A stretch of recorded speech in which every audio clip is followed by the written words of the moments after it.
All right, welcome everybody. Hopefully you're all having a great afternoon. Thanks for joining our session, What's with the Downtown Focus. Before we get started, if you wanted to fill out our poll, that would be fabulous. We're going to quickly ask this question, and then I have another couple questions that we'll actually utilize the chat feature for. So make sure you know where that chat feature is if you don't already on your screen. Let me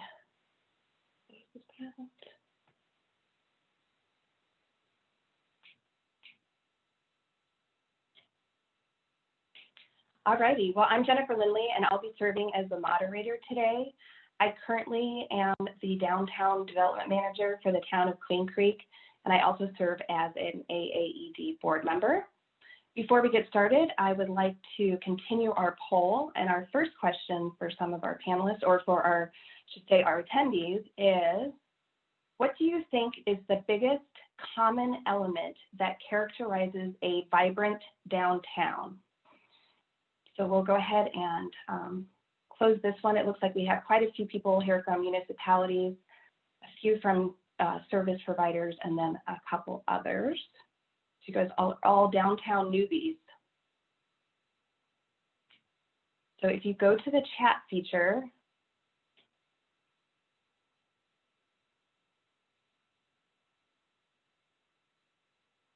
does everybody know where that is? A lively nightlife.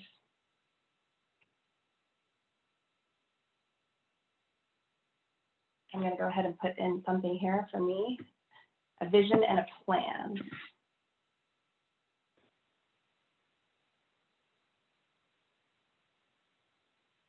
Foot traffic, 24/7 environment.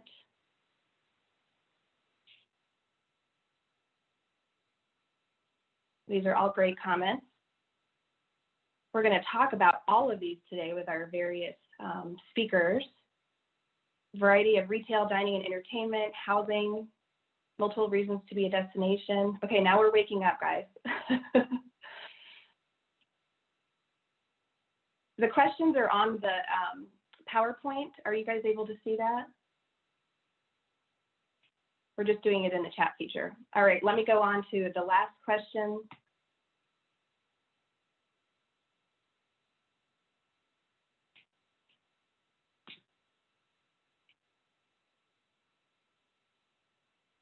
I don't know why it's taking so long for it to change. What is the biggest challenge you are facing now in your downtown? And I'm pretty sure that I will see the pandemic is probably one of them.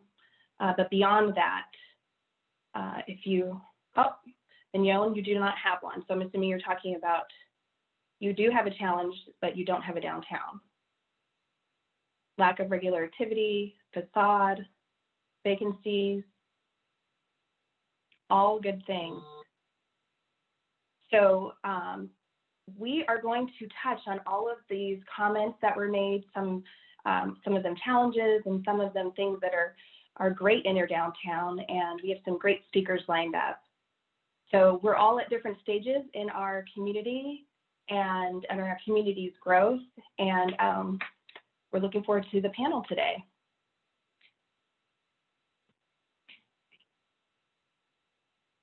Sorry, I don't know why this was taking so long. All right, so according to a report done by the International Downtown Association, the report is the value of U.S. downtowns and center cities. If you haven't seen this before, please download it off the IDA website. It is a great report.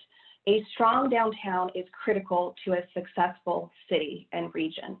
But why? So the first thing is an economy. Thanks to the density of economic activity, downtown investment provides a higher level of return per dollar invested than other parts of the city.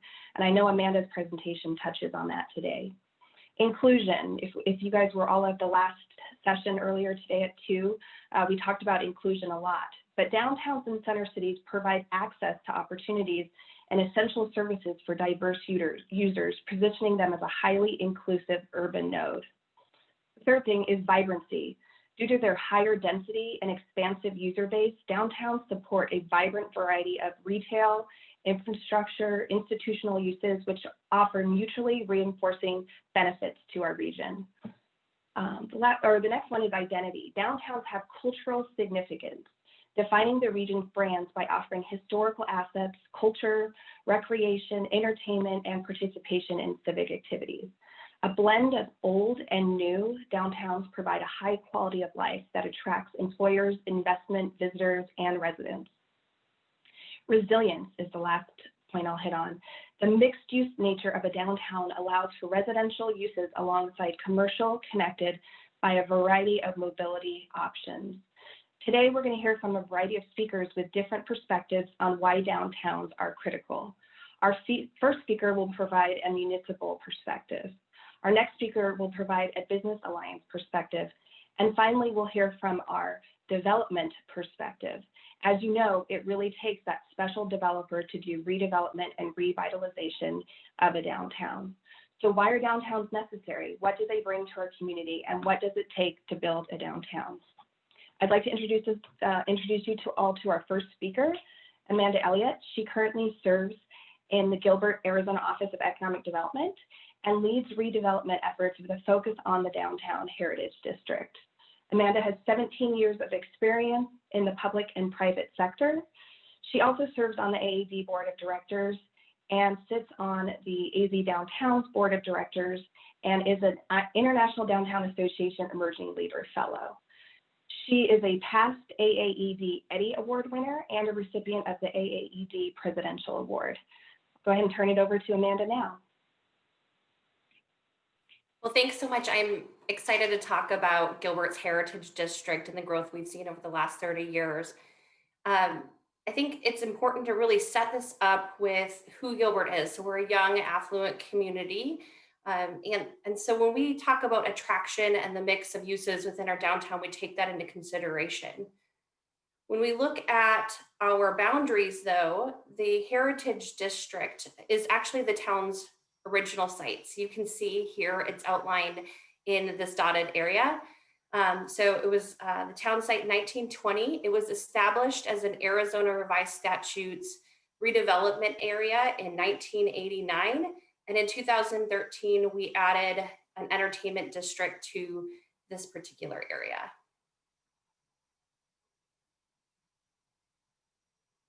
So the big question we get is, how did we get from this picture to this picture in a matter of 10 years? It's a significant amount of growth. And the first thing we did was we implemented tools that really set the future of our Heritage District. So we have, as I mentioned, a redevelopment area that allows us to treat the Heritage District differently than the rest of the community.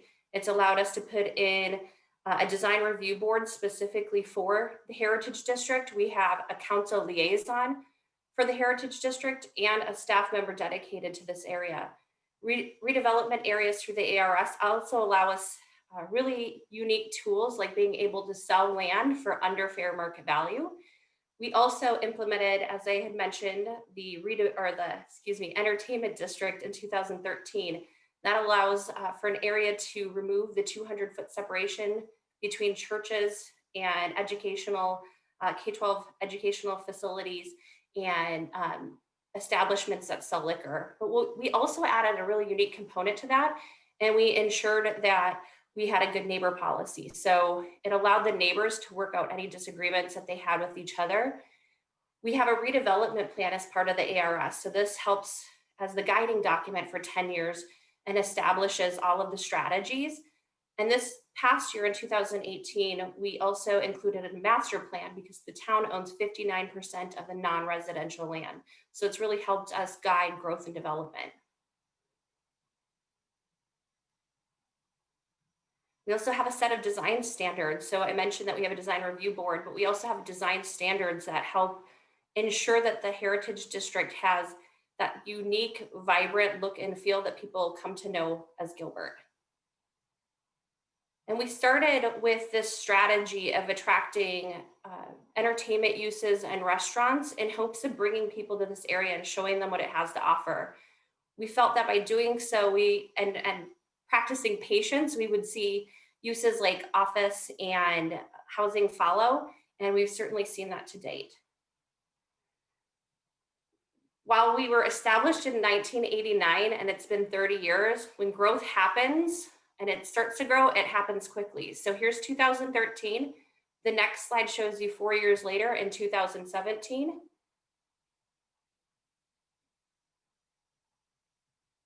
And the next slide is 2020. And so this just begins to show you how quickly this area has grown in a matter of 8 years. And this is just one small area of our entire downtown. It's really important to get buy-in. Our last session talked about raving fans and raging opponents, and we certainly have both within our own department. So this is a snapshot of Gilbert Road, which runs north and south through our Heritage District. It's the main entrance and exit to the Heritage District. And you can see by the streets, they're suburban streets. We'd like to see this area slow down and become a destination. So we have to have continuing conversations with traffic engineering about rethinking how these streets work. We also are asking ourselves, should we have scramble crosswalks? And that certainly starts to impact the rest of the community. So we have those conversations and continue to have them. One interesting note is that with the traffic engineering conversation, we have a 500,000 square foot development coming in off of Gilbert Road, and traffic engineering has asked for a turning lane right off of Gilbert Road. And planning and economic development are really working with that department to help them understand that that land is so incredibly valuable to that 500,000 square feet that we really feel that slowing the traffic is a better conversation rather than having a turning lane. Then this slide really talks to the importance of getting your capital improvements project team to buy in. We work hand in hand with CIP on all of our projects. We get the question a lot about these lights. Were these a public art installation? They actually weren't.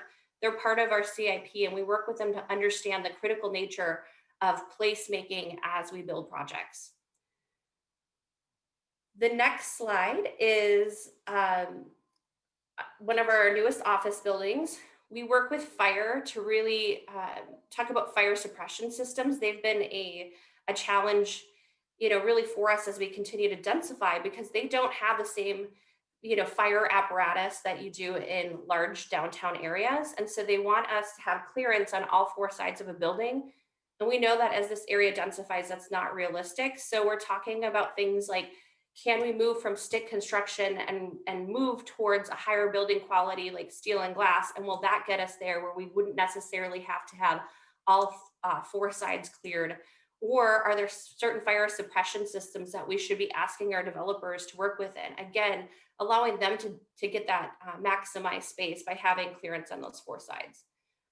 And then we also work with our environmental services group. This is a residential alley. It's not very pretty, but it is useful. There is a residential overlay in this area that allows residents to have garages and secondary dwelling units off the back of their homes. So this is their secondary access. And for some of them, it's actually their primary access.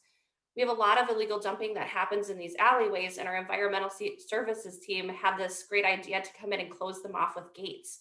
And certainly that hinders property owners' rights. So we've had to have those conversations hand in hand, not only with environmental services, but again, bringing fire and police to the table. And then we certainly bring police to the table as well. So this is our newest parking structure. Our last one, we had significant challenges where we had hundreds of people that would gather on the top level of the parking garage, creating noise and issues.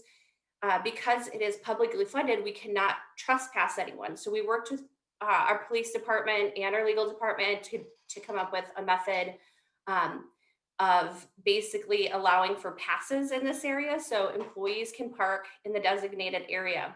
When we also built the second garage, we built a very small police substation in there. And so now we have not seen those same issues. So again, bringing all of those partners to the table is absolutely critical. Land is our currency. So in the map, you'll see that there's all of this area in orange. Again, Gilbert owns all of this land. It's 59% of the non-residential land. What I wish we would have known in the past is wish we would have had the conversation. We started disposing of the land and selling it through development agreements. I really wish we would have started earlier having conversations about long-term land leases and what that could look like. It took us 30 years to gather all of this land. I'd hate to squander it. It's an opportunity for us to really have those discussions. But we also have to invest in our infrastructure. So in this building, we had St. Xavier University, who's out of Illinois. They were a partner with us. We built the university building, and unfortunately, due to funding, they had to pull out of the market. That allowed us an opportunity, though, to go back out to the market and ask ourselves, first and foremost, what were we trying to achieve? And we really wanted to achieve having a higher educational institution in our community.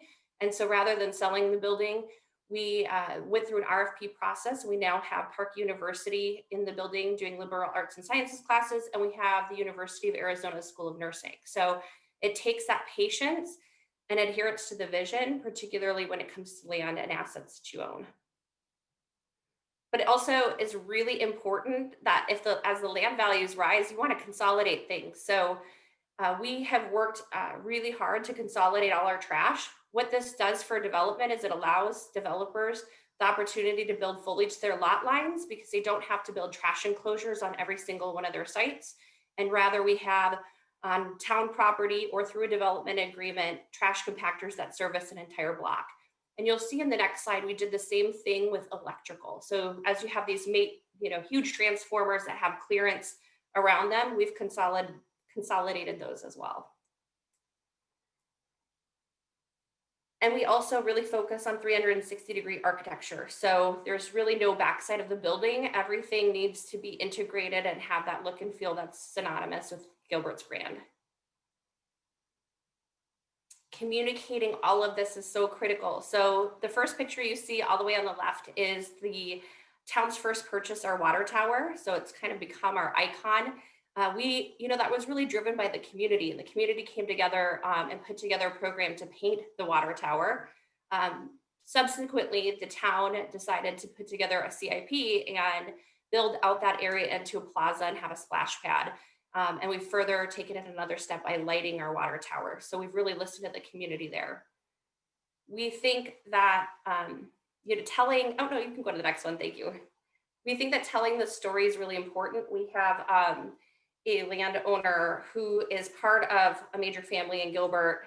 He also kind of has a Midas touch when it comes to projects. And he had approached the town and asked to build Topo. He built it with a black box around it, so the community had no idea what it was, built up this hype. And when he opened the black box, people were like, what is that beaver on top of that building? And there was a lot of confusion around it. And quite frankly, there were people who were very angry about it. And the owner came out and did all of these stories about why he had approached a town on this building. And it's actually not a beaver, it's a gopher. So again, his family is a family of farmers. The gopher was kind of their adversary. And his whole purpose of building this building was to create a roadside architecture piece that would have been synonymous with Main Street America. And Gilbert just turned 100. So it really timing wise lined up. And I can tell you that conversation of that story and his storytelling has turned people from haters to lovers of the gopher, Topo. It's also important that we continue to communicate our story through unique methods. And our digital government team had created a video when Trolls came out to Can't Stop the Feeling, the song, and featured our downtown. And Justin Timberlake retweeted it to his 61.8 million followers, again, building that brand of our downtown. We also really tap into our stakeholders and our business owners to tell the story. Craig DeMarco, I know you guys have probably heard this if you've ever heard me speak. When he invested in Postino, he's communicated the return on investment from his investment, and that spurred additional restaurateurs to invest in the Heritage District. And finally, when it comes to communication, there's always things. Oh, actually, you know what? I'm skipping ahead. There's always no, go ahead, Jen. Sorry. There's always opportunities to continue communicating in a variety of methods. We use everything from videos and social to in-person meetings. But there's always this like really looming thing that, again, those raging opponents who come out against you. So in this next slide, you'll see a picture of Postino, and then you'll see a Photoshop version of Postino. And their question was, their whole survey was about not having any growth in our heritage district. And as you can tell, this survey is very confusing because the left obviously is the heritage district, and the right is not. So sometimes, our best intentions, there's always, those opponents. And I think continuing to work through those challenges with communications is critical. Managing the downtown takes an army. We do not have a business improvement district in Gilbert, so it really relies on our town departments to manage every aspect of it. And we have a number of those areas noted here. But as you see on the next slide, we have these, curb lanes that we're constantly trying to manage, this competing priority. There we go. The competing priorities. You've got the pedestrian environment. You've got rideshare companies and all of these takeout food areas and commercial loading zones. All of these are competing for that curb space on street parking. And how we manage that is a big part of what we do every day. We also have to manage, next slide, please. Trash. We talked about trash. This is a picture of a grease bin that is in a trash enclosure. It smells, it attracts vermin. We have now written into our design guidelines that all grease bins have to be internal to their operation. So this is part of our lessons learned. The next one you'll see is a car parked on a curb. Wayfinding. It's great that we've built these parking facilities. You can see it right in the back. It's a 4-story parking facility. And this person's parked on the curb there. Having wayfinding is absolutely critical if you want people to utilize the infrastructure you built. If you build it, you have to have a plan to clean it. This was within 2 weeks of opening a right of way. This is like the trash that gets dragged out on into the right of way to the trash enclosures. So we've really had to put a plan together on how to best clean our public areas.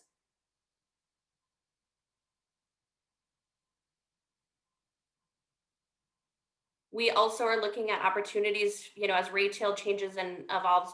How do we create tuck-ins around our parks that retail can have pop-ups, whether it's via a truck or via a shipping container?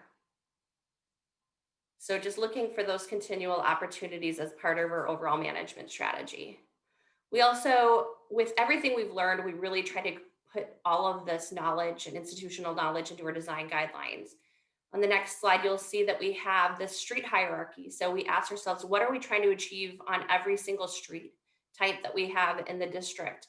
And then we created, as you'll see on the next slide, we created cross sections for them with an X on a metric to show the type of design and some inspirational imagery that we would expect. This is a festival street adjacent to a major public area.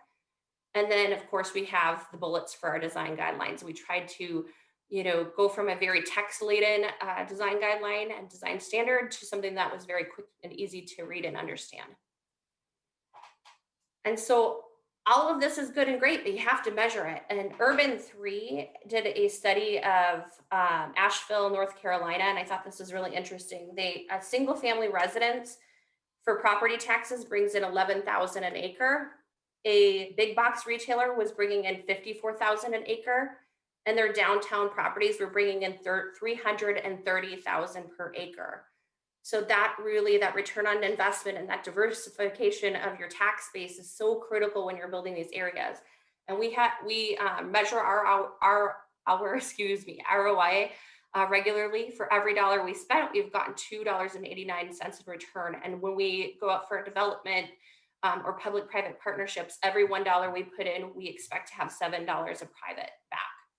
You'll see that this is, our sales tax revenues continue to increase. They more than doubled. And as you look, we do a 4-year look at the property values in the area. So the buffer areas on the next slide, you'll see that they, the buffer areas, were surpassing the value of downtown. While in 2017, the downtown, suddenly started surpassing that. And just to give you an example, we had a 4,000 square foot building that just sold for $1.6 million. So it's a substantial increase in our land values. But we can't do this on our own. We really need partnerships from our providers. That's a question I get all the time. How can providers get involved? If you're interested in serving as a stakeholder, certainly reaching out to us and serving as that stakeholder, attending your public meetings in your own cities and supporting local economic development. If you have interesting or new technologies that you feel would be appropriate for downtown environments, being sure to share those, and ultimately just continuing to connect with us and help make connections. Thanks so much, Amanda. I love hearing about the community that I live in. So lots of great things going on in Gilbert. All right, we're moving on to our next speaker. Thanks again, Amanda. I really appreciate that. Spike Lawrence is an entrepreneur and businessman. He's the co-founder of Lawrence and Geyser Development. Oh, you are muted now. You're good. And he's also the founder of Spike Lawrence Ventures. Spike Lawrence Ventures develops land to serve multiple purposes and serves the community. They capitalize on the demand for more high-end restaurants, shopping, and living opportunities, and creating their own micro community in the neighborhood while also supporting the ongoing revitalization of the city. I'll just turn it over to Spike, but I'll also note that he is a proud Sun Devil. All righty, go ahead, Spike. Thanks, Jennifer, for having me. I really appreciate it. I am a native Arizonan, went to Arizona State, graduated from Arizona State University, and started developing retail and office in 1994. Grew up in Tempe and then moved my family to Chandler in 2006. And I've just really enjoyed developing in Chandler. Got a great relationship with the city. Everybody has been supportive. You know, there's a lot of buy-in from the leadership in Chandler as to what we're trying to achieve. The first development down here, I did the Falls at Ocotillo at Alma School in Queen Creek. It was a specialty retail, four-sided architecture, heavy restaurant development. And then over a series of 3-4 years, developed a symbol. Well, let's start with New Square right here on the slide. This we just completed and we finished during COVID, exciting. And the city had issued an RFP for the 4 acres you see there. It's in an opportunity zone, which is very attractive. And so we competed against 4 other developers. We were the only ones to include the hotel, and we were the only ones to include the event square in the middle, which is a concert venue built for a concert of 500 roughly. That we have not been able to do those yet, but we're looking forward to really activating that square. The Hilton Garden Inn there is 110 rooms.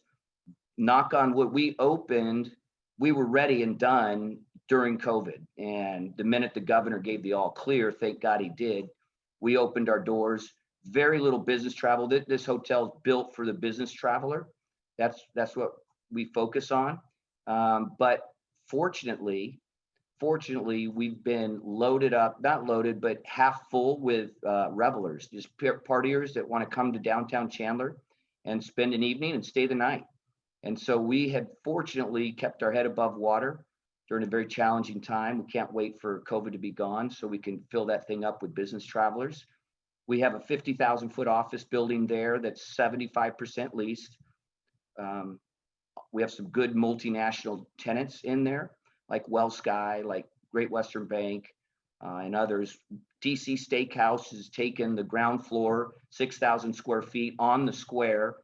They had been in downtown Chandler for a decade and jumped at the chance to upgrade their space, enlarge their space. And they have been full as they can be with COVID rules. But they have done very, very well through COVID. We're very happy for them, Dino and Lori LaPlante. Across the event square, we have the Stillery, which is a good old-fashioned honky-tonk out of Nashville. There's 2 of them in Nashville. For the opener, they brought in a great band from Nashville.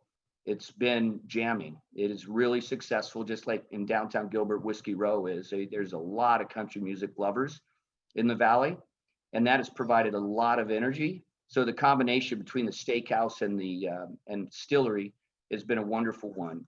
Next door distillery, we have Genya Ramen, which are big in LA, Chicago, New York, and this is the first one in Arizona.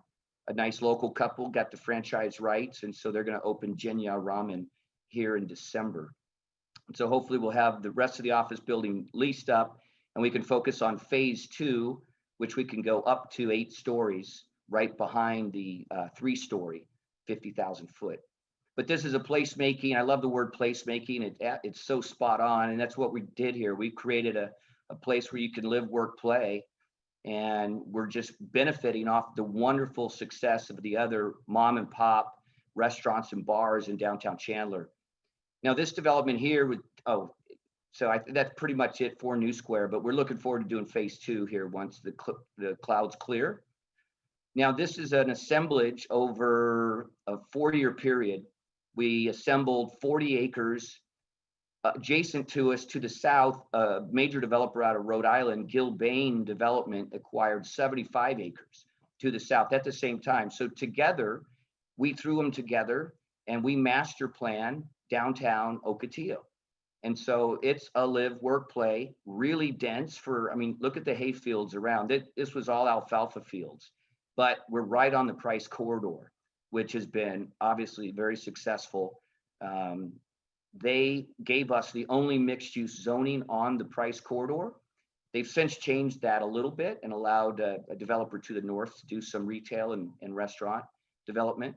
So, you know, there's single family homes, there's townhomes, patio homes, there's condos. We have 210 condominiums by Statesman going in. We have a hotel that's 170 rooms, the Residence Inn, and different developers did those. I sold off the, once I got it entitled and did the dirt work, site work, I sold off the residential components and just maintained the office and retail along Queen Creek Road. But everything's going well. We're nearly built out now, and it's the last of the raw land in Ocotillo master plan community. And those are some nice patio homes on the lake, and they should be finished here in the next 60 days. And then right across the water from it, we built we bought the building and ran a executive suites business, and that was very popular. We just sold that right before COVID, thank God. And we found a lot of success with entrepreneurs that do business in and around the Intels, Northrop Grumman's, Orbital Science, and others. And so Ocotillo has been a great partner, and the leadership in Chandler has been a wonderful partner. And I want to continue to do more in Chandler. They gave me expedited plan review for both developments, for downtown Ocotillo as well as New Square. And so, for example, the Stillery, we got a building permit in 4 days. It was unbelievable. I'd never seen, I mean, that is total buy-in by the city. So, and they have really done well, even with the COVID restrictions. I mean, they can't even dance, and they're doing amazing numbers. So just wait till we can start dancing. And that's more or less it. I've developed other smaller projects around the valley, but I've really focused on Chandler in the last 15 years. So, but I'd love to come to Queen Creek. I'd love to come to Gilbert and do something. So let's talk about some opportunities there. Thanks, Spike. I have lots of questions for you, but we'll wait till the end and we will have an opportunity to ask questions. So if there are any, please feel free to put them in the chat. At this time, I would like to introduce Terry Medeska. And Terry currently serves as the Executive Director for the for Flagstaff Downtown Businesses Alliance, a nonprofit organization dedicated to enhancing the vibrancy and economic vitality of downtown Flagstaff. Prior to joining Downtown Flagstaff, she served as the Vice President at the Downtown Phoenix Partnership. Terry currently serves as the Vice Chair for the Tourism Commission, is a member of the Northern Arizona Leadership Alliance, and completed the Flagstaff Leadership Program in 2017. And the first question I want to know, Terry, what's the weather like there today? So I It's have cold down here. I'll just show you. I'm holding hand warmers. It's we went from maybe 70, 75 degrees to 20 overnight. So as I'm sitting here in a long sleeve and a scarf and hand warmers, you can imagine that it's chilly. But I will say it's a beautiful sunny sky. And Spike, you should also add Flagstaff to your list of future communities to do work, and we would love to have you. So I think what I'm going to do is take a little different approach. You know, Amanda told a great story about Gilbert, and I love seeing about Spike's developments. But what I'm going to do is I'll give you all a little background on Flagstaff, but then I'm going to get into some of the challenges that we face in our day-to-day work, not just with property owners, but with our city partners as well. So the first thing I'll talk about is how we are formed. The downtown area does have a taxing district in place. It is the Flagstaff Downtown Business Improvement and Revitalization District. It's a mouthful, so we just call it FD-BIRD. But what's unique about us is that we are an actual revitalization district. We're not an EMSD, which is an enhanced municipal services district that I think exists in many of your own cities. What happened is in 2016, I think there was a challenge to the formation of EMSDs statewide. And so the governor did sign a law changing sort of the bar that has to be met when improvement districts are formed. And so it really made it very difficult. And so Flagstaff just went a different way. We said, you know, an EMSD is not going to work, but a revitalization district is a little bit easier for us to accomplish. And so we went that route. And a revitalization district is actually a subdivision of the state. So we, as a taxing district, can bond, we can enter into IGAs. There's a lot of opportunity with a revitalization district. And the services, though, are the very same. We still have that fiduciary responsibility to provide services above and beyond what is received elsewhere. So much like, you know, the bids in your own cities, we have a Clean Team Ambassador program for enhanced cleaning and management and maintenance. We have beautification efforts. There's enhanced marketing, and we do some events as well. Our district, you can see on the map, is 20 blocks. It's the core historic district that is just north. If you're familiar with Flagstaff, it's on the north side of Route 66 and the railroad tracks. And then as Jen goes to the next slide, the FD-BIRD is a taxing district, and then the Downtown Business Alliance is actually a 501c6 nonprofit. We contract with the FD-BIRD to deliver the services. And so where the taxing district is an actually legally defined district, the DBA actually promotes and advocates on behalf of the entire downtown. So you can see just an example in the slide below. This is on our website. The red dots indicate the businesses that are in the district, and they get a little more service out of our website and out of our promotions, but we still promote that whole area. So the orange reflects the businesses that are outside of our district, but still adjacent to downtown. So the DBA, like I mentioned, we do, you know, events. Let's see. Okay, so moving on to challenges. You know, COVID, I think, has been a challenge to every, you know, city and every community across the world. But, you know, Flagstaff, it's really hit us hard. We are 95% independently owned small businesses, and more than 50% are restaurants. We're a tourist destination. We have a lot of folks that are coming in internationally to visit the Grand Canyon. So when we have a drop off in tourism virtually to zero, and we have all of our businesses that are either closing or when they're reopening, they have limited capacity, it really, really put a strain on our downtown, and we knew we needed to act.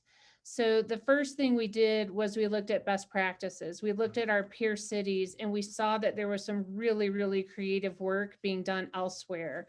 And so we started talking to our partners saying, you know, we need to be thinking big, much, much bigger than we normally do. And we need to focus on downtown. And the answer we got was a big no. Um, so what we did was we first went to the city and they said, you know, this is just, we're gonna, whatever we do for downtown, we have to do citywide. We're not gonna be able to close streets. You know, we just haven't done this before. And so we needed to make our case. So what we did was we asked our businesses and we said, if we were to come up with a plan for expanded use of rights of way, would you be interested? And we found that there was a lot of businesses that could benefit.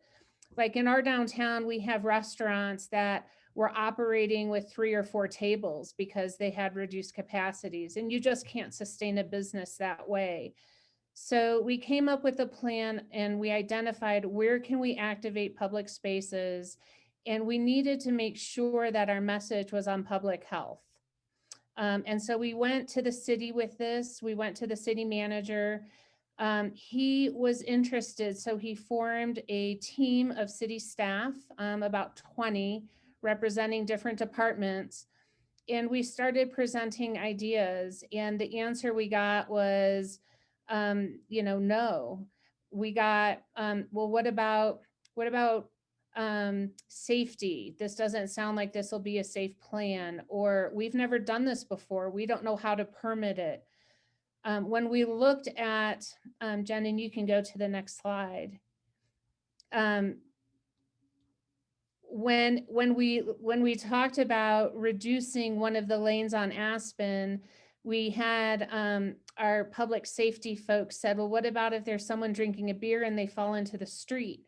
I mean, it was everything you can imagine as to why we shouldn't do this. And then finally, we just said, okay, well, we know what we can't do and we understand it, but what can we do? So then we really started planning together, and we came up with a few different ways that we could help our businesses. Next slide, please. So the first thing we did was we focused on what we could accomplish quickly. We have a square in the middle of our downtown, Heritage Square. It's otherwise an empty bricked over space. And right across our the street is Aspen Alley. Both were very underutilized spaces. And so we worked with the city to get picnic tables delivered from Ramadas, from surrounding parks. Those Ramadas have been closed. So the picnic tables were unused, so they brought them down. And then the DBA actually purchased the bright blue bistro sets, $100 through Amazon. So it was really easy and it came quickly. Both of these spaces provided open seating and there was no permit necessary. So we were able to get this accomplished in about 5 days. And we have 8 picnic tables and 7 bistro sets. And then I'll tell you, I mean, the second we put the tables down, it was being utilized by visitors. People really enjoyed having that outdoor seating. Something that was critical for us is that we had to make sure our messaging was right. When we put this in place, we had to make sure that people did not confuse these efforts with gathering. And, you know, that's really tough for somebody whose entire career has been spent trying to get people to gather. You know, we normally want large groups in downtown. And so we really had to change our tune and say, this is not about gathering. This really is about public safety. It's about being outdoors and being able to spread out. So we created signs and we put those signs everywhere. So people knew that these efforts to activate these spaces were being done with public health in mind. And then we added flowers. So when people were downtown, they could see added color and they could feel comfortable. It looked like our downtown was being paid attention to. So they felt comfortable being in downtown. The second thing we did was we closed half of Aspen. Aspen for us is a one-way street. It has 2 traffic lanes and 2 lanes for parking. So what we did was we started small. We said this will be a pilot project. We'll reduce half the street. So we'll maintain 1 lane of traffic and 1 parking lane, but we'll close 1 lane of travel and 1 parking lane and allow those businesses to come out into that space.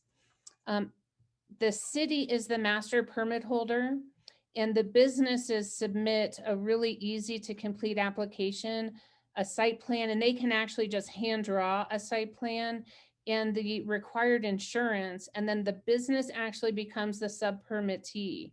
So this actually becomes their space to expand. They need to provide the seating, the decor, the maintenance, they have to clean it. But that also means that if there's something that's going on that needs police attention, they can also trespass from that space. And then the city paid for the barricades, the white picket fencing, and the wine barrels with flowers. So it really was a public-private partnership. And I'll show you a picture in a second. The third thing we did was we worked with businesses to allow them to sort of spill out onto the sidewalks.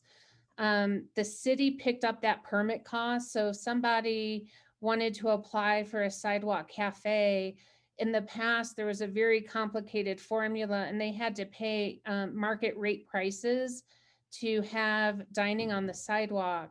Well, this year, because of COVID, the city is picking up that cost and they've streamlined the process where it's much, much easier.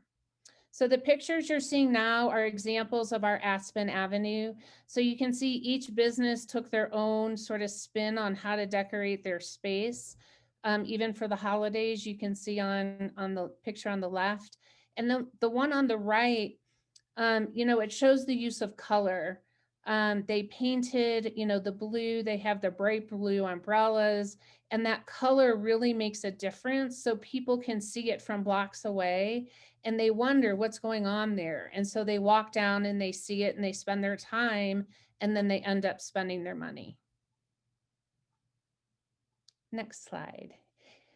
So the results, I think the results have just sort of blown everyone away. Number one, we have filled these otherwise empty public spaces with color, umbrellas, with flowers, and we have seen incredible results from visitors utilizing the space. So much so that that's led to some other sort of unanticipated consequences like increased trash and things like that. But the visitation and the use of that space has really just sort of blown us all away. And the businesses will tie their financial success directly to the date that this was installed. So for example, this was installed August 3rd, and our businesses are sharing information that as of August 3rd, their sales have gone up. So we know what we have is a good thing. And I think it has surprised everyone. I think the city was concerned because, like I said, it's not been done before. They thought parking would be an issue. They didn't know that, traffic would continue to flow. And it's really worked out very well. It's slowed down traffic, which has been good. And then the businesses were surprised as well. The businesses, at first were questioning, well, how will I get my deliveries? How will people get here? And they realized that people will find a way, and the deliveries found a way too. And now the question is, how can we make this permanent? Next slide, please. So the lessons learned, Aspen Avenue, we did it for 1 block because we didn't know, but it was a missed opportunity. We should have done it for 2 or 3 blocks. And so we'll do that, next year. Mindset has just been a huge challenge, and that's not anything that you can overcome easily. It takes time to move the needle. But we spent months working with our city partners to try to get this accomplished. And the amount of resistance and the obstacles were really, really surprising and difficult.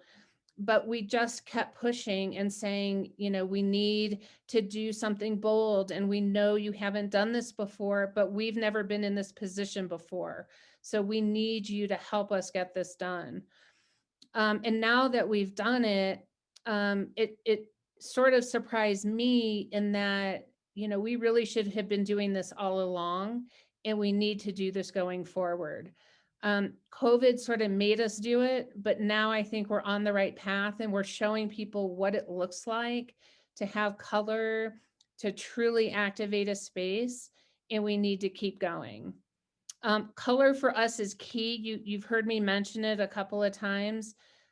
We're a historic downtown, and so a lot of our property owners and our city partners think, well, we should do something that's Black, so it fits in with our historic character. And in this case, the brighter the better, because it attracts attention. I mentioned increased trash was an issue. All of these tables were utilized quickly, and so trash did become an issue, but the city responded quickly. They added receptacles and they've increased their pickup service to daily. The maintenance, the day-to-day maintenance is provided by our clean team and the parking aides. So while the city removes the trash every morning, we pick up throughout the day and we wipe the tables down. We did realize that shade was necessary. As you can see, looking at our Heritage Square, there's no shade at all. And in the summer, it does get to be quite warm. So we figured we have to make our own. We had umbrellas donated to us by our local Pepsi distributor, and there were no umbrella bases to be found anywhere, like in the entire country. Everyone else was doing the same thing. And so we had to build our own bases. So we went to Home Depot, bought buckets and flowers and cement, and made our own umbrella bases because we had to provide our visitors with some shade. And then sanitation. Our signs say that you are responsible for sanitizing your space before and after, but people aren't walking around with giant tubs of Lysol. And so we started to prepare our own little buckets. We did these drops, these disinfectant drops with blue shop towels. And we tried to create our own Lysol buckets. But people, I think, must need them a lot because every time we put them out, they get taken.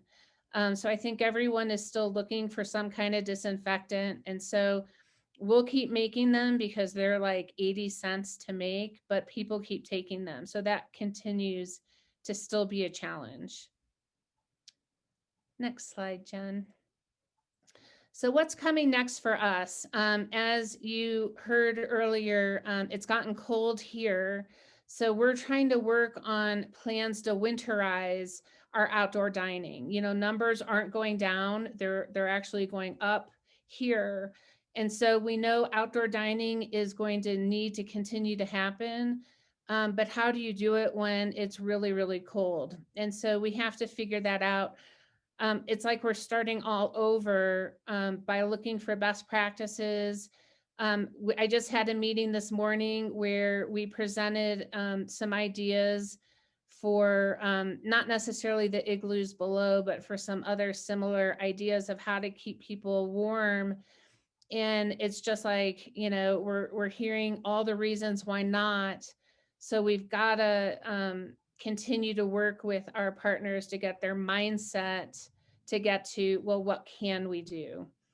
And then sort of answering that call for how can we make what we're doing permanent, we realized the city, there's no language even for a permanent parklet.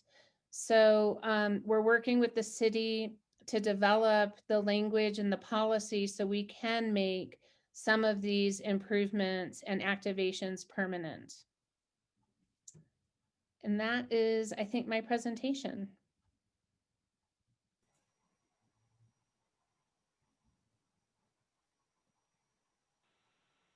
All righty. Well, thank you guys. I really appreciate all the speakers today. I think we've gotten some very concrete ideas and tools that we can put in our toolbox and take back to our communities, and hopefully look at our downtowns and see how we can improve.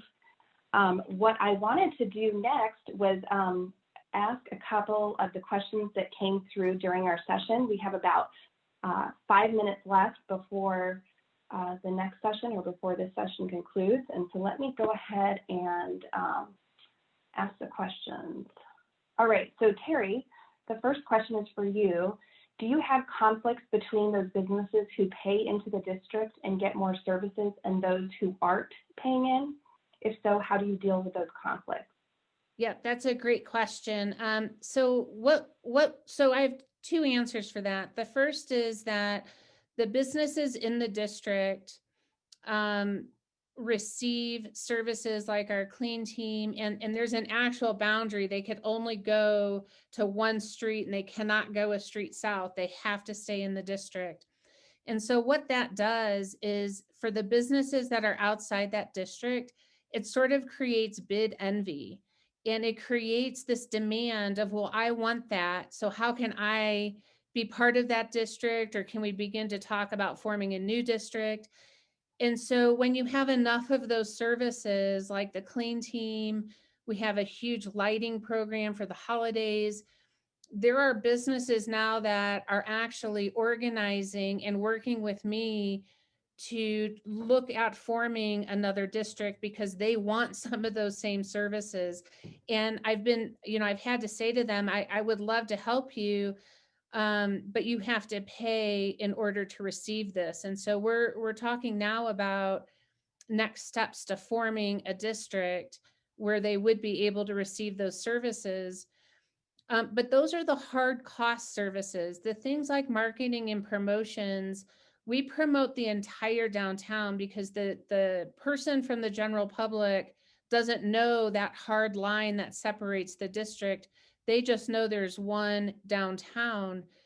And so we made a policy decision to promote the whole, but those in the district receive a little bit more. So on our website, they receive a special mark that shows that they're in the district. They get more pictures on their listing than somebody outside the district. They get more cross references about what type of business they are. They pop up, sooner in a search function.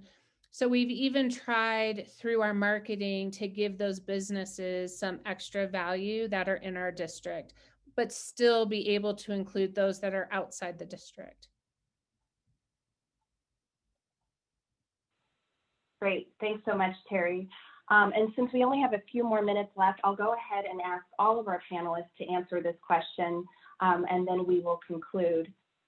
So for communities without a downtown, or if they're in the very earliest stages, what would you recommend as a critical first step for a city or for an organization to take to set up a downtown for success? And I'll go ahead and start with Spike if you want to answer this question first. You bet, Jennifer. I think the cultivating and for all the economic developers on the call, it's cultivating the development community to try to encourage them to create, like downtown Ocotillo, which was in the middle of hayfields. It wasn't a downtown, it's a fictitious downtown in the master plan community of Ocotillo, but we created all the elements here with the live, work, and play. And so I think that's possible in any community. You just get a developer to see the vision and have the city, get creative with their zoning and send them to create their own downtown. Sounds easy enough, Spike. Carrie, go ahead. Well, I'll add on to what Spike is saying. My mind went to creating place first. And you can create a place just by having, a kids event, or, you don't even need a lot of money. You don't need a big development. But if you start creating a place where people can gather, that will begin to start the demand of, well, if people are gathering here, then we need to have a restaurant here, or we need to have a retail shop here. And so, you know, I would just start with looking at activation and events, and bringing the community out and making sure it's families as well. Great, thank you. Amanda? No, I think my response would be right in line with Spike and Terry about, you know, creating the place, having a vision, you know, really asking yourself, what is it that you're trying to achieve? And asking those questions early. Do you want to become a dense environment? Do you want to be a smaller main street? Why are you ultimately creating this place, and who is it for? I think are probably the questions that I would start with. Great. Well, thank you all again. I will do a quick plug for an informal group that Amanda, Terry, and myself were all involved in, called AZ Downtowns. And this is just a lot of people, or not a lot of people, but several people that are meeting to discuss our challenges and issues, including some that were talked about today. Our conversations have kind of revolved around bid enabling legislation. And those are very important discussions as we move into the future of the state of Arizona, and allowing those districts to be in our downtowns and creating that vibrant walkability that we want. So if you're interested in joining us for any of our meetings, we meet once a month informally. Please shoot me an email or check out our website at azdowntowns.com. And thank you guys again. I think we're just on time, and hopefully you guys can make it to your next session. Thank you so much.